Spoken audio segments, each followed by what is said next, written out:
Hello, Florence, my lovely. Are we ready for chapter 17 of The Swifts? It's called And Lest We Lose Our Heads. Ooh. Shenanigan was pretty sure most people's family reunions didn't have a body count, but then again, most people's libraries didn't require a helmet. Renee and Fortissimo were led away by Fauna, who continued to whoosh softly like a washing machine, and then the Swifts ushered Candor towards the library door. He stared down at the headless corpse with doctor's bag clutched in hand. Everyone waited expectantly as he looked from corpse to crowd to corpse again. Finally, he felt Gumshoe's neck for a pulse. I'm afraid he's dead. Gumshoe. The crowd gasped obediently. Candor closed his throat, snapping on a fresh pair of white surgical gloves. Massive head trauma, if I had to guess. I think it looks like a shelf collapsed and one of the statues fell on him. He stared at the body. What a horrible accident. That shelf is hinged. Look, said Maelstrom, pointing at the site of collapse. Poor lad set off one of the traps. Crikey! So you're saying this was, Candor winced even as the joke came out of his mouth. Shelf-inflicted? Instead of self-inflicted. Shelf-inflicted. Maelstrom's face did not twitch. Yes. Candor had the grace to look embarrassed. Could you help me get this statue off him? I can't lift it by myself. The rest of you, please go back into the dining room. You too, Daisy. I'll be all right. We'll be with you shortly. Shenanigan felt a tug on her elbow. I'm going upstairs for my junior forensics kit, Phenomena whispered. Whatever happens, don't let them remove the body. But this was easier said than done, because Uncle Maelstrom was taking his vow of sensibility very seriously. When Shenanigan and Irf tried to walk in under the poor pretense of wanting an encyclopedia, Maelstrom simply picked one of them up in each hand, turned them around, and planted them back on the other side of the door, apologizing as he closed it behind them. Shenanigan was reduced to squinting through the keyhole as Inheritance drew a chalk outline around both Gumshoe and his fallen hat. They all agreed that he would have appreciated that. Then one of the throws from the back of the chaise lounge was repurposed as a winding sheet, and between them, Maelstrom carrying the feet, Candor carrying the no longer a head, the adults lugged Gumshoe out of the library. Shenanigan made a last-ditch attempt to slow their exit. What was that? I'm blocking the door? I'm sorry. Silly me, standing right in the doorway like this when you're trying to get past with something heavy. All right, Uncle. I'm moving. Fine. And when that didn't work, watching the melancholy crew disappear down the hall. Still, Shenanigan knew an opportunity when it was left unlocked in front of her. She and Irf darted into the library and ducked behind the chaise lounge. Soon Phenomena returned to the scene with her junior forensics kit, a large tin box that had been a gift from their parents. It had a cartoon of a dog in a deerstalker hat on the front, sniffing a bloodied paw print. Phenomena frowned at the empty chalk outline. Really, she said out loudly, the degree of unprofessionalism here. Shenanigan grabbed the hem of her lab coat and yanked her behind the chaise.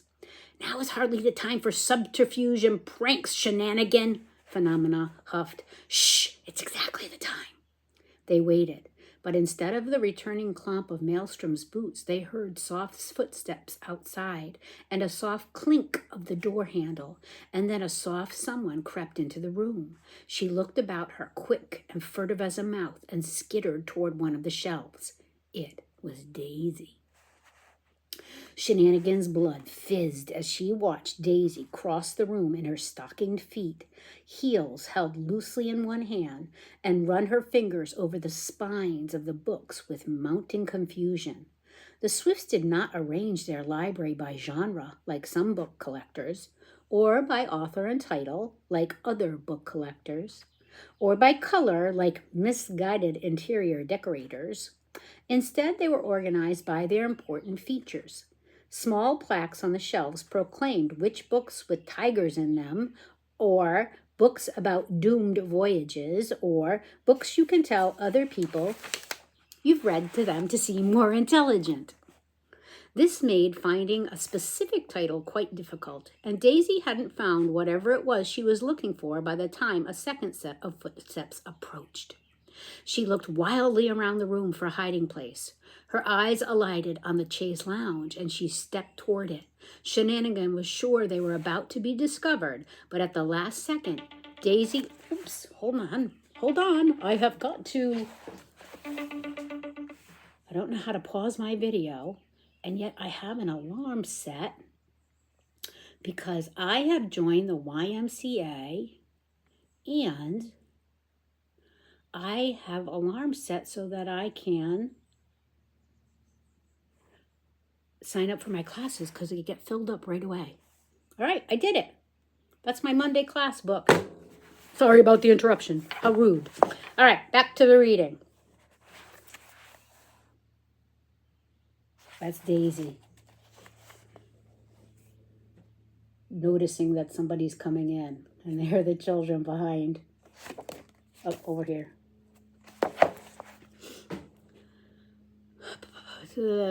Changed your mind, blah, blah, blah, blah, blah. All right, so she's behind the curtains at the window.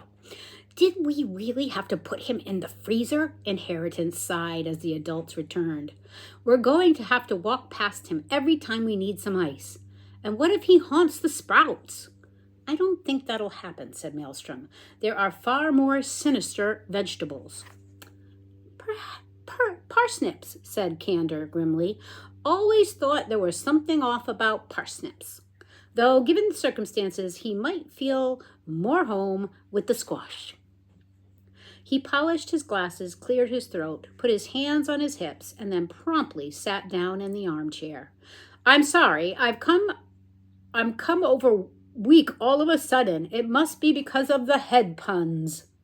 Gather ye close, and lest we lose our heads, thought Shenanigan. She fought the hysterical urge to giggle. I'm not supposed to get squeamish, said Candor, looking gray, but his head. Smashed like a melon, said Maelstrom bluntly, inspecting the carpet where a large brownish stain marked Gumshoe's position. He picked up the bust of Grand Uncle Vile, careful not to touch the mess at the base. He turned it in his hands. Yes, this is what did it. Heavy. I couldn't even lift it, Candor said wonderingly. Maelstrom took an old sack from his pocket. Never liked having this around anyway, he said, and he dropped the statue inside. Earth pinched Phenomena to keep her from groaning aloud as yet more evidence was whisked away. And so the library claims another Swift, intoned Aunt Inheritance. First, Cousin Lectern, may he rest in peace, and now Gumshoe. A terrible tragedy, added Candor morosely. A great mind taken from us all too soon. Yes, well, said Inheritance, let's have a look at what outsmarted him. Shenanigan's map-making mission hadn't reached the library yet, but she was aware of many traps here nonetheless. For example, when taking siege weaponry of the Norman conquest off the shelf, you had to immediately leap backwards to avoid the great big battle axe that swung down from above. The bumper book of Japes and Jokes did something lethal with a rubber chicken. The Phantom of the Opera dropped the chandelier. And Felicity always forgot about that one, which was why their chandelier was so sorry looking. Maelstrom pointed out the shelf from which the statue had fallen. It looked to have been propping up several books with significant libraries in them. But one side of the shelf had tipped up, and most of the books had been knocked to the floor. You can see the hinge just there, said Maelstrom. It's a pretty simple trap, and an obvious one if you're used to looking out for them. Works like a seesaw. Normally, the shelf is perfectly balanced, but removing the wrong book and the shelf shifts. The shelf tilts, and the statue falls. The girls would have seen through that in a second. There was a polite pause where they all thought, but did not say that aloud, that Gumshoe had been an uncommonly stupid man. Well, we know which book triggered it, at least, said Candor. He had it in his hand, The Body in the Library by Agatha Christie. Beside her, Shenanigan felt Phenomena poke her in the side excitedly. Her sister's eyes were wide with the effort of not communicating something aloud. Shenanigan put her finger to her lips, which meant, you have to be quiet. Tell me when it's safe. Phenomena squeezed her eyes shut, which meant, Urgh! Earth raised their eyebrows, which probably meant, you two are incredibly weird. Well, there we go, interrupted Aunt Inheritance Hudley. What a shame. Such a terrible accident. We should go and reassure the others. Belay that, said Uncle Maelstrom, frowning at her. We should at least consider the possibility of foul play. Gumshoe was investigating an attempted murder. Belay that, said Aunt Inheritance. I'm telling you it was an accident. Gumshoe was a detective. He wouldn't allow himself to be murdered on the case. Cook would agree with me, countered Uncle Maelstrom. We watched Schadenfreude lock the library the night before the reunion. How did Gumshoe even get in here? Schadenfreude keeps the only set of keys on her belt, and Cook says they've been missing since her fall. Maybe Gumshoe found them, as a detective would. Perhaps we should ask Cook to come down and offer her opinion, ventured Candor. She won't leave Schadenfreude's side, said Maelstrom, but there are other things missing. One of my compasses and the keys to Cook's bike. So unless we have a kleptomaniac ghost, Aunt Inheritance bristled.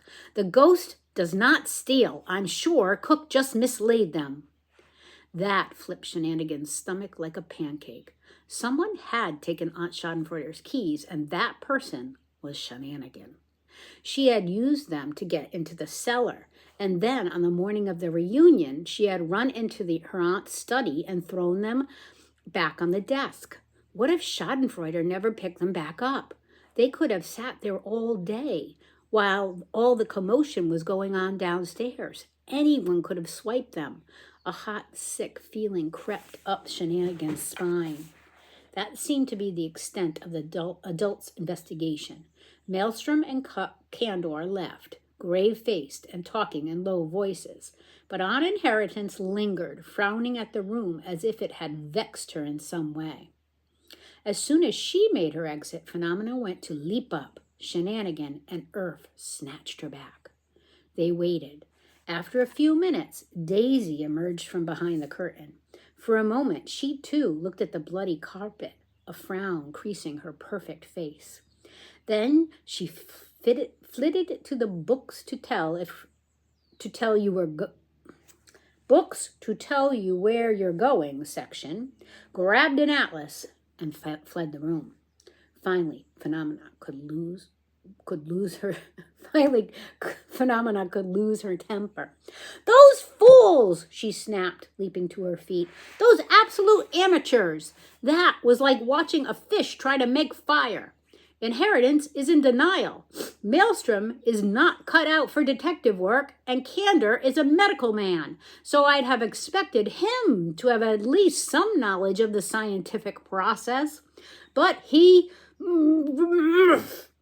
She stuck the end of her ponytail in her mouth and chewed furiously. Shenanigan agreed. Something didn't add up. She might not be able to put her finger on it with the same scientific accuracy as her sister, but that didn't mean she couldn't point in its general direction. Tell us what they did wrong then, she said. Phenomena spat her ponytail back out. Number 1, they assumed it was an accident right away. Every scientist knows that you look at the data first, then you come to a conclusion. They were looking for the data that would prove their conclusion. Right. But if you think about it, this whole scene is nonsensical. Consider the way Gumshoe was found, flat on the floor with his head crushed, holding The Body in the Library by Agatha Christie. Shenanigan realized what had been nagging at her. Is the title important? Asked Irf. Shenanigan and I both know detective novels are the safest book in the library, said Phenomenon grimly.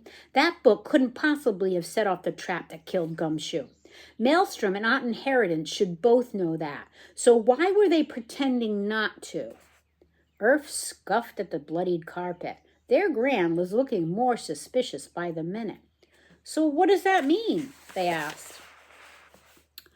There is a principle in medical science, Occam's razor. It basically means the simplest solution is usually right, said Phenomena. So, what seems a simpler explanation to you that none of the detective books are booby-trapped except this one, or that there wasn't a booby trap after all. Isn't the simplest explanation that someone just picked up the statue and bashed Gumshoe's head in themselves? And then collapsed the shelf to make it look like an accident? Asked Irf, brow frowning. Precisely. It didn't matter what book they held in their hands, because it was all staged anyway. They could have just grabbed the first one they saw and, oh, Irf blinked. That means they aren't that familiar with the house, because if they were, they'd have picked anything other than a detective novel. That makes Gran a lot less likely, right? Irf looked momentarily winded by their own genius, but then their smile faltered. That doesn't explain why she pretended this was an accident, though. You're right. That I can't explain. Daisy wouldn't have known about the detective books, Shenanigan butted in, desperate to get her top suspect back in the running. She's not a Swift. Yes, she is looking better and better as a suspect, agreed Phenomenon, though I still can't work out her motive. And if she killed Gumshoe, why sneak back to the scene of the crime? To see if anyone figured out she did it? Said Shenanigan. It's what I'd do. Irf looked alarmed. Is it? Shenanigan nodded vigorously. Obviously, it's like, what's the point of setting up a prank if you don't get to see it? She saw Phenomena turn a page in her book and put another little mark in Shenanigan's in-character column. It would help if we knew when he was murdered, murmured Irf, or how the murderer, or Gumshoe, got into the library in the first place. He was killed hours ago, said Shenanigan, staring at the brownish smear on the carpet. As Phenomenon had told her repeatedly, blood did not behave like ketchup. It went brown once it dried. And I think they had the keys. I think they might have taken them off Aunt Schadenfreude's desk where I left them. Oh, Shenanigan, sighed Phenomena, which only made Shenanigan feel worse. Well, if it was Gumshoe who took them, he certainly didn't have them now. Her scowl returned. I can't believe they took the body and the statue. She pulled out a device of her own invention, a sort of clip that could be attached to the front of her glasses, bristling with magnification lenses. Oh well, our turn. They searched. They crawled across the carpet. They looked under chairs. They inspected the collapsed shelf and the books that lay splayed open on the floor. They dusted every millimeter of the shelf and book for fingerprints. There wasn't much to go on after all, but after 10 minutes, Shenanigan spotted something. It was a small, round hole about the width of her thumb.